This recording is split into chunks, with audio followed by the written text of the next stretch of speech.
మహాదేవదే నమః మహాసరస్వత్యే నమః శివాయ గురవే నమః శ్రీరామ రామ రామేతి రమే రామే మనోరమే సహస్రనామ ప్రియం రామనామరామే వ్యాధి సర్వభూతేషు మాతృపేణ సంస్థితాః నమస్తస్తే నమస్తస్తే నమస్తస్తే నమో నమః శ్రీ గురుభ్యో నమః హరి ఓం శ్రీమాత్రే నమః జయ గురు దత్తాత్రేయ నమః. యూట్యూబ్ ప్రేక్షకులందరికీ కూడా నమస్కారం అండి. ప్రధానంగా మనం ఈ యొక్క ఎపిసోడ్ అంతా కూడా శుక్ర రాహుల యొక్క కలయిక, శుక్ర రాహుల యొక్క అడ్వెక్షన్ అని చెప్పేసి ఇంగ్లీష్ లో అంటారు. శుక్ర రాహుల యొక్క కలయిక వల్ల వివిధ లగ్నాల వాళ్ళకి ఎటువంటి ఫలితాలు వస్తాయి, అసలు శుక్రుడు అంటే ఏంటి, రాహు అంటే ఏంటి, ఆ ఫలితాలంతా కూడా గ్రహాలు ఇచ్చే ఫలితాలంతా కూడా ఏకరకంగా ఉంటాయి. శుక్రుడు అనేవాడు అంతా కూడా శుక్రుడు ప్రధానంగా చూసుకుంటే శుక్ర గ్రహం అనేది శుభగ్రహము, సర్వశ్రేష్టమైన గ్రహము, అందరికి కూడా అఖండమైన శుభ జీవితం ఇచ్చేది, తర్వాత భోగభాగ్యమైన శుభ జీవితం మరియు రిచ్ లైఫ్ అని చెప్పేసి అంటారు. రాజయోగాలు ఇచ్చే గ్రహం అని చెప్పేసి అంటారు. ప్రధానంగా చూసుకుంటే రాజయోగాలు ప్రతి విషయంలో కూడా వాళ్ళ మాటికి విలువిచ్చే విధంగా ఉండే గ్రహం. ప్రధానంగా చూసుకుంటే శుక్రుడు అని చెప్పేసి అంటే కలత్ర కారకుడు, శుక్రుడు అని చెప్పేసి అంటే ప్రేమ ఆప్యాయత అనురాగం ఇచ్చే గ్రహం అన్నమాట. మన జీవన విధానంలో ప్రేమ ఆప్యాయత అనురాగము సుఖ జీవితం ఇచ్చే గ్రహం. ప్రధానంగా చూసుకుంటే స్త్రీ పురుషుడిద్దరికి కూడా కళ్యాణ యోగానికి కారకమైన గ్రహం అని చెప్పేసి అంటారు. కలత్ర కారకుడు స్త్రీలకి పురుషుడు యొక్క అనురాగం కలిగే విధంగా కానీ, స్త్రీలకి పురుషుడు యొక్క అనురాగం కళ్యాణ యోగం కలిగే విధంగా, ఆకర్షణ కలిగే విధంగా కానీ ఈ యొక్క ఫలితాలు ఇచ్చే గ్రహం అని చెప్పేసి చెప్పొచ్చు. ప్రధానంగా పురుషులకైనా కానీ స్త్రీ యొక్క ఆకర్షణ కానీ కళ్యాణ యోగం కలిగే విధంగా, వాళ్ళ పరస్పరంగా ప్రేమ అనురాగం కలిగే విధంగా ఫలితాలు ఇచ్చే గ్రహం అని చెప్పేసి చెప్తారు. ప్రధానంగా చూసుకుంటే ప్రేమ అనురాగాలు, ఆప్యాయత, సుఖమైన జీవితం, అన్య దాంపత్యము, భోగభాగ్యమైన జీవితం, రాజయోగం ఇచ్చే జీవితం అనేది విదేశంలో స్థిరత్వం కానీ అఖండమైన రాజయోగం ఇచ్చే గ్రహం కానీ చెప్పడం జరుగుతుంది. ప్రధానంగా ఈ యొక్క గ్రహంతో ఈ యొక్క మరి ఇంకో గ్రహం కలిసి ఉంటే ఎటువంటి ఫలితాలు వస్తాయి, ఆ ఫలితాలంతా కూడా వివిధ లగ్నాల వాళ్ళకి వివిధ ఫలితాలు అంటే ఆ ఫలితాలంతా కూడా మారిపోతుంటాయి లగ్నాన్ని బట్టి. ఆ లగ్నం అంతా కూడా శుక్రుడికి మిత్రస్థానంలో ఉందా, శుక్రపాలిత లగ్నాలు అంటే శ్రీపాలిత లగ్నాల, లేకపోతే గురుపాలిత లగ్నాల, ఆ లగ్నాన్ని బట్టి ఒక శుక్రుడిచ్చే ఫలితాలు, రాహు ఇచ్చే ఫలితాలంతా కూడా కలయిక వల్ల ఫలితాలు అనేవి కూడా మారిపోతూ ఉంటాయి. శుక్ర రాహులు ప్రధానంగా చూసుకుంటే 3, 6, 8, 9, 10 స్థానాల్లో కానీ లగ్న వశాత్తు చూసుకుంటే 11వ స్థానంలో కానీ 12వ స్థానాల్లో కానీ శుభ ఫలితాలు, కొంతగా మిశ్రమైన ఫలితాలు.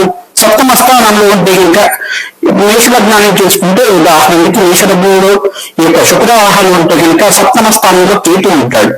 దాని ద్వారా ఏంటంటే వివాహం ఆలస్యం అవ్వచ్చు, కానీ వివాహం అయిన తర్వాత కూడా కొంచెం చికాకు ఉండవచ్చు. కానీ దశలో ఏ దశలో అవుతుంది, ఏ ఇన్ఫర్టెడ్ దశలో అవుతుంది, దాన్ని కూడా ప్రామాణికంగా చేసుకొని మనం చెప్పవలసి ఉంటుంది. ఇద్దరు జాతకంలో కనుక ఈ యొక్క సప్తమ స్థానాన్ని కాకుండా అష్టమ స్థానంలో ఏ గ్రహం ఉంది, ఆ యొక్క గ్రహం యొక్క శుభ దృష్టి ఈ యొక్క లగ్నం మీద పడుతుందా లేదా, ఆ ఫలితం అంతా కూడా భావ ఫలితాలు ఏ రకంగా ఉంటాయి, ఆ అన్వయం చేసుకొని చెప్పాల్సి ఉంటుంది.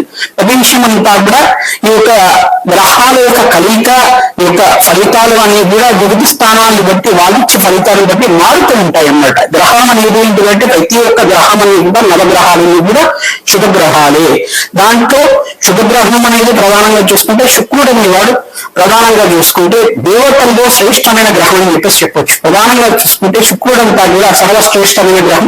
శుక్రుడు అంతా కూడా ప్రధానమైన మంత్రోపాసనకి స్థిరమైన గ్రహం అన్నమాట. మంత్రోపాసన చేసే వాళ్ళకి, ఎవరైతే మహాలక్ష్మి ఆరాధన చేసే వాళ్ళకి కానీ, దేవత ఆరాధన దశమహావిద్యలు చేసే వాళ్ళకి కానీ శుక్రుడంతా శ్రేష్టమైన గ్రహం ఎక్కడా ఉండదు. ప్రధానంగా శుక్రుడిచ్చే గ్రహం అంత అధికార యోగం కానీ, అఖండమైన రాజయోగం కానీ, ఆనందమైన జీవితం గురించి కానీ, ప్రేమ అనురాగం ఆప్యాయత జీవన విధానంలో అఖండమైన ఒక జీవితం ఇచ్చే గ్రహంగా చెప్పడం జరుగుతుంది. ఈ జీవన విధానంలో ప్రతి విషయంలో కూడా ఆకర్షణ యోగం కానీ, ధనం ఇచ్చే గ్రహం. ప్రధానంగా చూసుకుంటే శుక్రుడు అంటే ధన ఆకర్షణ ఇచ్చే గ్రహం అని చెప్పొచ్చు. శుక్రుడు అంటే ప్రధానంగా చూసుకుంటే ధనయోగాలు, ఆర్థిక యోగం, ఆర్థిక ఉన్నతి, ఆర్థిక పురోగతి, ఉద్యోగంలో కానీ, వ్యాపారంలో కానీ, ఇక విదేశాలలో కానీ, మీరు చెప్పే వివిధ రంగాల్లో అయినా కానీ, వివిధ వ్యాపారంలో కానీ, వ్యాపార గుణాల గురించి అయినా కానీ, వ్యాపారంలో మీకంతా కూడా ఆకస్మిక ధనయోగం, ఆకస్మిక ధన నష్టాన్ని ఇచ్చేది కూడా రాబోతాడు, ఆకస్మిక ధనయోగాన్ని ఇచ్చేది కూడా శుక్రుడు అవుతాడు. ప్రధానంగా చూసుకుంటే విదేశంలో ఏ విదేశాల్లో ఉంటారు స్థిరపడే ఛాన్సెస్ ఉంటాయంటే ప్రధానంగా చూసుకుంటే శుక్ర రాహులు కలిగి కనుక కొన్ని స్థానాల్లో ఉంటాయి. ఇంకా వివిధ లగ్నాల వాళ్ళకి విదేశంలో స్థిరపడే యోగం ఉంటుంది. మరియు రాహు ఇచ్చే గ్రహం ఏంటిదంటే రాహు అంతా కూడా ఈ యొక్క చూసుకుంటే రాహు అంతా కూడా కొన్ని స్థానాల్లో శుభగ్రహంగా ఉంటాడు, కొన్ని స్థానాల్లో మాత్రం మిశ్రమైన ఫలితాలు ఇస్తాడు. ప్రధానంగా మిశ్రమైన ఫలితాలు ఎప్పుడు వస్తాయంటే మనం ఇచ్చే కర్మలు బట్టి ఆ మిశ్రమైన ఫలితాలు ఆధారంగా ఉంటుంది. ఏ గ్రహం కూడా మనకు చెడు చేసే గ్రహం కాదు. ప్రధానంగా తెలుసుకోవాల్సింది ఏంటో ఏ గ్రహం కూడా మనకు చెడు కోరుకోదు. మానవులకి జీవనాధారం అంతా కూడా పూర్వజన్మ కర్మ ఇతిహాసం పరంగా కర్మ సిద్ధాంతాన్ని అనుసరించి మన జీవన విధానం ఉంటుంది. ఏ గ్రహం కూడా మన శుభాలు కోరుకునే విధంగా ఉంటాయి. ప్రధానంగా శుక్రుడు రాహు కలిక వల్ల ప్రధానంగా వివిధ స్థానాల్లో చూసుకుంటే పంచమ స్థానాలు చూసుకుంటే ఉద్యోగుల మార్పు గురించి కానీ, శత్రు పీడ ఉండడం కానీ, సంతానం ఆలస్యం అవ్వడం కానీ, కళ్యాణమైన తర్వాత భార్య భర్తలకు ఏమైనా మనస్పరంగా మానస్పర్ధలు అనేది రావడం కానీ, మళ్ళీ కలిసిపోయి అన్యోన్య దాంపత్యంగా అనురాగంతో ఆశ్చర్యంతో ఉండడం కానీ, సంఘంగా మంచి ప్రాముఖ్యత ఉండడం కానీ, విదేశంలో స్థిరత్వం రావడం కానీ శుక్రుడిచ్చే ఫలితాలే రాహు ఇస్తూ ఉంటాడు. ఏ రాశిలో శుక్రుడు కనుక ఉంటే ఆ రాష్ట్రాధిపతి ఇచ్చే ఫలితాలే ఇస్తూ ఉంటాడు. మరి శుక్రుడితో వాడు రోజు ఉంటే శుక్రుడిచ్చే ఫలితాలు రాహు ఇస్తూ ఉంటాడు. ఇటువంటి ఫలితాలు అన్వయం చేసుకుంటూ ప్రతి విషయంలో కూడా ఏంటంటే ఒక గ్రహ ఫలితాలు ఇదే ఆధారంగా అని చెప్పడం లేదు. వాళ్ళు వివిధ గ్రహాల యొక్క దృష్టి కలయిక అంతా కూడా చూసుకోవాలి. ఏ దశలో వాళ్ళకి నడుస్తుందో చూసుకోవాలి, ఏ ఇన్సర్ట్ దశలో ఉన్నారో చూసుకోవాలి.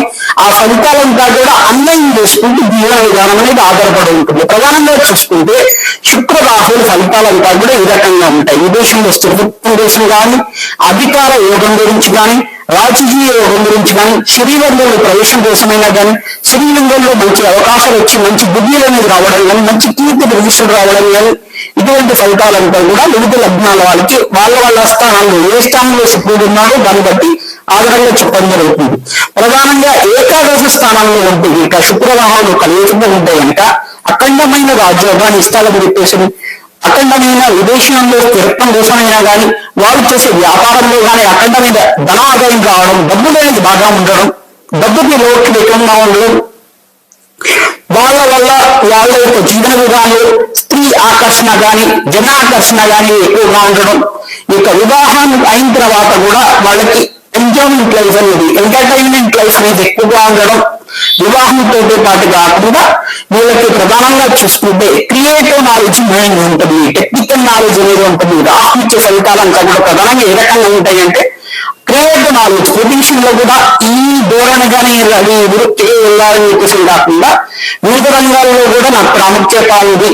నేనంతా కూడా యూనిక్ గా ఆలోచించాలి, కొత్తగా ఆలోచించాలి, ఆధునికంగా ఆలోచించాలి, నేను ఎవరు చేంజ్ నేను కనిపెట్టాలని చెప్పేసి ఆ ఉద్దేశంతో ఉండడం కానీ, రీసెర్చ్ లైఫ్ లాగా ఉండడం కానీ, వాళ్ళంతా కూడా సైంటిస్ట్ లాగా కొత్తగా కనిపెట్టి సాఫ్ట్వేర్ లాంటి కనిపెట్టి నేను వ్యాపారంలో ఎదురు పెడితే నాకు ఉంచే ప్రాముఖ్యత ఎవరికి రాకుండా ఉండాలి, నేను మోనోపలిలాగా ఉండాలి, ఈ దేశంలో అంతా కూడా మంచి పేరు గణించాలి, నాకు బాగా నాలెడ్జ్ ఉంది, నాకంతా కూడా క్రియేటివ్ నాలెడ్జ్ ఉంది, నా వల్ల మంచి పనులు జరగాలి, నా వల్ల 10 మందికి ఉపయోగపడాలి, నా 10 మంది వల్ల ఉద్యోగాలు జరగాలి, ఇట్లాంటి ఆలోచన ఉండడం కానీ శుక్ర రాహుల ఫలితాల వల్ల మిగతా లగ్నాన్ని బట్టి దానికి అంతగా స్థానాన్ని బట్టి మారుతూ ఉంటాయి అన్నమాట. శుక్ర రాహులు వచ్చే ఫలితాలు అగ్ని రకంగా ఉంటాయి. వివిధ లగ్నాల వాళ్ళకి ఎటువంటి ఫలితాలు వస్తాయో తెలుసుకుందాం. దేవుడు దత్తాత్రేయుడు ప్రధానంగా మిథున లగ్న జాతకుల కంటే కూడా ఎటువంటి ఫలితాలు వస్తాయో తెలుసుకుందాం. ప్రధానంగా చూసుకుంటే మిథున లగ్న జాతకులకి ఈ యొక్క శుక్ర రాహులు ఫలితాలంతా కూడా ఏ రకంగా ఇస్తుంటారు, ఏ స్థానంలో శుక్రవారాలు అంతా కూడా ఏ ఒక్కరంగా ఉంటారో తెలుసుకుందాం. శుక్రవారాలు అంతా కూడా మిథున జాతకులకంతా కూడా లగ్నంలో శుక్రవాహులు ఉంటాయి కనుక ఇది ద్విస్వాహ లగ్నం. సప్తమంలో కేతు ఉంటాడు. వివాహం అంతా కూడా ఆలస్యం అవ్వడం కానీ, వివాహం అయిన తర్వాత మంచి సుఖమైన జీవితం చూపిస్తున్నప్పటికీ కూడా మనస్పర్ధలు రావడం కానీ, దీని నుంచి బయటపడడానికి నిత్యమంతా కూడా సుబ్రహ్మణ్య స్వామి ఆరాధన చేసుకోవడం శ్రేష్టంగా ఉంటుంది. అన్యోన్యమైన దారిద్ర్యం ఉన్నప్పటికీ కూడా మాట పట్టింపులు, మాటకి విలువ లేకుండా వీళ్ళకంతా కూడా మనశ్శాంతి అనేది కొంచెం తగ్గుతుంది. వీళ్ళకంతా వీళ్ళు ప్రయాణంగా చూసుకుంటే సమసప్తకంలో రాహు కేతు అనేది ఉండటం వల్ల శుక్రుడు లగ్నంలో ఉన్నప్పటికీ కూడా రాహుకేతు సంవర్తకాల్లో ఉండేటప్పటికీ ఫలితాలు అనేది మారిపోతుంటాయి. ఏ దశలో కళ్యాణం అనేది శ్రేష్టంగా ఉంటుంది ప్రధానంగా చూస్తుంటే మిథున లగ్న జాతకం అనేది ప్రధానంగా ద్విస్వాద లగ్నం అంటారు. కొన్ని లగ్నాలు అనేవి కూడా ద్విస్వాద లగ్నాలు ఏదో ఉంటాయి అన్నమాట.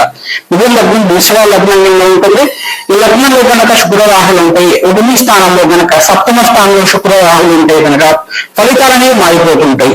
మళ్ళీ లగ్నంలో కేతు ఉంటాడు.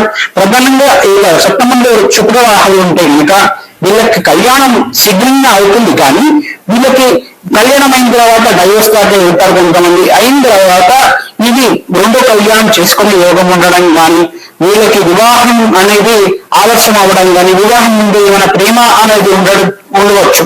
అట్లాంటి ప్రేమ అనేది విధాలమే ఉండొచ్చు. అంటే లవ్ లో ఫెయిల్యూర్ కానీ, అట్రాక్షన్ ఉండడం కానీ, వీళ్ళకి వివాహం అయిన తర్వాత వేరే సంబంధం లాంటిది ఏమైనా ప్రయత్నం చేయడం కానీ ఇట్లాంటి ఆలోచనతో ఉంటారు కొంతమంది. అంటే గ్రహాల యొక్క స్థితిగతి బట్టి ఇట్లాంటి భావఫలితాలు మారుతుంటాయి. ఏ దశలో కళ్యాణం అయిందనేది ప్రధానంగా చూసుకోవాలి. మిథున లగ్న జాతకులు ప్రధానంగా చూసుకుంటే లగ్నాన్ని బట్టి భావఫలితాలు మారుతుంటాయి కావున గ్రహాల యొక్క స్థితిగతి బట్టి ఏ దశలో ఏం వస్తుందో వాళ్ళ జాతకాలు చూపించుకుని పరిహారం చేసుకుంటే ఇంకా సుఖమైన జీవితం జీవించడానికి రాజయోగమైన జీవితం జీవించడానికి ఆస్కారం ఉంటుంది. మిథున లగ్న జాతకాలు శ్రేష్టమైన జాతకులుగా చెప్పడం జరుగుతుంది. వ్యాపార లక్షణాలు, వ్యాపారంలో ప్రాముఖ్యత, మంచి ఆనందాల ప్రాముఖ్యత, మంచి ఐశ్వర్యవంతులుగా రాజయోగంతో రిచ్ లైఫ్ లీడ్ చేయడానికి, లగ్జరియస్ లైఫ్ లీడ్ చేయడానికి ఆస్కారం ఉంటుంది. 12 అంటే 12th హౌస్ లో అంటారు కూడా వ్యయ స్థానం అంటారు. వ్యయ స్థానంలో కనుక ఈ యొక్క వృషభ రాశిలో శుక్రరాహులు ఉంటే కనుక మిథున లగ్న జాతకులకి అఖండమైన సుఖ జీవితము, భోగరాజ్యమైన సుఖ జీవితము, స్థిర ఐశ్వర్యము, స్థిర ఆరోగ్యము, భూ సంపద, ధనయోగము అంతా కూడా లభించడానికి ఆస్కారం ఉంటుంది. విదేశంలో స్థిరత్వం లభించడానికి ఆస్కారం ఉంటుంది. ఏకాదశ స్థానంలో కనుక శుక్రరాహులు ఉంటే కనుక సంఘంలో ప్రాముఖ్యత, మంచి గౌరవం లభించడానికి ఆస్కారం ఉంటుంది. వీళ్ళకంతా కూడా శ్రీరంగంలో ప్రవేశం చేసే వాళ్ళకి మంచి కీర్తి గమనించడం, మంచి అవకాశాలు రావడం, మంచి సినిమాలో అంతా కూడా అవకాశాలు వచ్చి వీళ్ళకంతా కూడా ప్రాముఖ్యం రావడం, వీళ్ళ వల్ల అంతా కూడా మంచి కోర్టు గణించడం అనేది అవకాశంగా ఉంటుంది. ప్రధానంగా మిథున లగ్న జాతకులు దుస్వార లగ్నాలు కావున వీళ్ళకి చంచలమైన స్వభావం ఉంటుంది. వీళ్ళకంతా కూడా కొంచెం స్థిరమైన ఆలోచన రావడానికి, స్థిరమైన నిర్ణయం రావడానికి సమయం పడుతుంది. తద్వారా వీళ్ళంతా కూడా మంచి జీవన విధానం ఉన్నప్పటికీ కూడా కొంచెం మనసులో ఆందోళన, మనశ్శాంతి లేకపోవడము, ప్రతి విషయంలో అంతా కూడా వీళ్ళ మాటకి ప్రాముఖ్యత ఇవ్వాలనే ధోరణిగా ఉండడం, ఇటువంటి లక్షణాలు ఉంటాయి. వీళ్ళకి డైవర్స్ కేసెస్ అవుతూ ఉంటాయి, కానీ దీని నుంచి బయటపడడానికి ప్రధానంగా చూసుకుంటే సుబ్రహ్మణ్య స్వామి ఆరాధన, సుబ్రహ్మణ్య స్వామి కళ్యాణము, కదిరి వివాహం కానీ, శ్వేతరక కళ్యాణం కానీ, గోమాత కళ్యాణం కానీ చేయించడం వల్ల జాతకంలో ఉండే సర్వగ్రహ దోష నివారణ జరుగుతుంది. కొంతమంది అనుకుంటారు ఈ యొక్క కుజదోషం ఉంటేనే కళ్యాణం ఆలస్య కళ్యాణం అవుతుంది, కళ్యాణంలో అంతా కూడా ఈ యొక్క మనస్కోపాలు వస్తూ ఉంటాయని. అట్లనే కాకుండా కొన్ని గ్రహాలతో కూడా డైవర్స్ కేసెస్ అవుతూ ఉంటాయి. ఈ యొక్క పంచమ స్థానము ఈ యొక్క ప్రేమ కార్యక్రమం చెప్పేసి, షష్ఠ స్థానం కూడా ప్రేమ కార్యక్రమం చెప్పేసి అంటుంది. వీళ్ళకి వివాహం కాకముందే కొంచెం చదువుకునేటప్పుడు కూడా కొంచెం జనాకర్షణ ఉండడం, స్త్రీ ఆకర్షణ అనేది ఉండడం, వాళ్ళకంటూ కూడా అట్రాక్షన్ అనేది ఉండడం ఇట్లాంటి జరుగుతూ ఉంటుంది. దాని నుంచి బయటపడడానికి వీళ్ళకి పెళ్లి అయిన తర్వాత నుంచి సెటిల్మెంట్ అవుతుంది అన్నమాట. వివాహం అయిన తర్వాత సెటిల్మెంట్ ఎక్కువగా అవుతుంది. చిన్న వయసులో వివాహం అవడం కానీ, 18-21 సంవత్సరాల వివాహం అవడం కానీ ఇట్లాంటి అవకాశాలు ఉంటాయి అన్నమాట. ఇటువంటి ఫలితాలు ఉన్నప్పటికీ కూడా సర్వగ్రహ దోష నివారణకు శాంతి హోమాది కార్యక్రమాలు ఆచరించడం వల్ల, నవగ్రహ శాంతి కార్యక్రమాలు ఆచరించడం వల్ల, దత్తాత్రేయ హోమము, వారాహి హోమము, తర్వాత కాలభైరవ హోమాది చేయడం వల్ల, దశమహావిద్యుల్లో కమలాత్మిక హోమం చేయడం వల్ల సర్వగ్రహ దోష నివారణ జరుగుతుంది. ఎవరైతే శత్రుపైకి బాధపడుతున్నారో ప్రధానంగా ప్రత్యంగర పరాదేవత హోమం అంతా కూడా మిరపకాయలతో చేయించడం వల్ల, ప్రత్యంగరాదేవి దేవాలయంలో కానీ చేయించడం వల్ల సర్వగ్రహ దోష పీడ జరుగుతుంది. శత్రు బాధ, శత్రుభయం నుంచి బయటపడతారు. ఆరోగ్యవంతమైన జీవితం జీవించడానికి ఆస్కారం ఉంటుంది. రాజకీయంలో ఎవరైతే ప్రవేశం చేస్తున్నారో మిథున లగ్న జాతకులు వీళ్ళకంతా కూడా శ్రేష్టమైన జీవితం ఉంటుంది. మంచి గుణగణాలతో ఉంటారు. వీళ్ళంతా కూడా దేశానికి సేవ చేసే గుణంతో ఉంటారు. వీళ్ళకంతా కూడా వీళ్ళ వల్ల ప్రజలకంతా కూడా లాభాలు గడిస్తూ ఉంటారు. తద్వారా వీళ్ళకంతా కూడా మంచి జరగడానికి ముఖ్యమంతా కూడా శివుడికి అభిషేకం చేయించుకోవడం, గోమాత సేవ చేయడం శ్రేష్టంగా ఉంటుంది. ఆరోగ్యవంతమైన జీవితం ఇచ్చడానికి ఆస్కారం ఉంటుంది. శ్రీమాత్రే నమః.